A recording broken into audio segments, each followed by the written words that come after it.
Para pala malaman natin yung tamang sukat ng valve clearance ng ating Sniper 155 mga bossing ay nakasulat lang naman siya dito sa ating swing arm. Yun siya.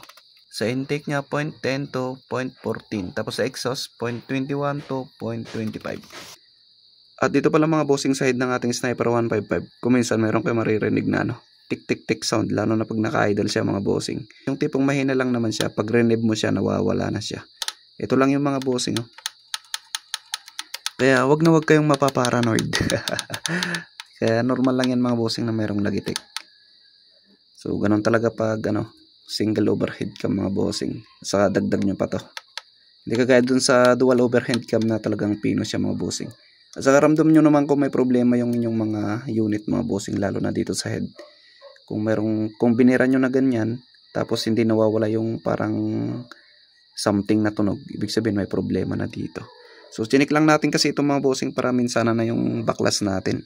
Dito naman sa timing ng ating Sniper 155 mga bossing, kita nyo yung gatla na yan. Itapat nyo lang yan dito sa, mayroong bolt kasi dito, tapat nyo lang na ganyan. Tapos dito, yan o. Yung gatla na yan, itapat nyo dun sa parang timon na yun. So ganun lang, napakadaling timing nitong Sniper 155 mga bossing. Tapos ikutin nyo lang dito sa cam bolt nyo mga boss. Tapos yun, mag-valve clearance na kayo. Ganun lang po kadali mga bossing ang pagtingin ng valve clearance at yung lagitik dito. Dito lang yun mga bossing. Huwag kayong mapaparanoid. Yun lang po mga bossing. Ride safe po sa ating lahat. In peace out.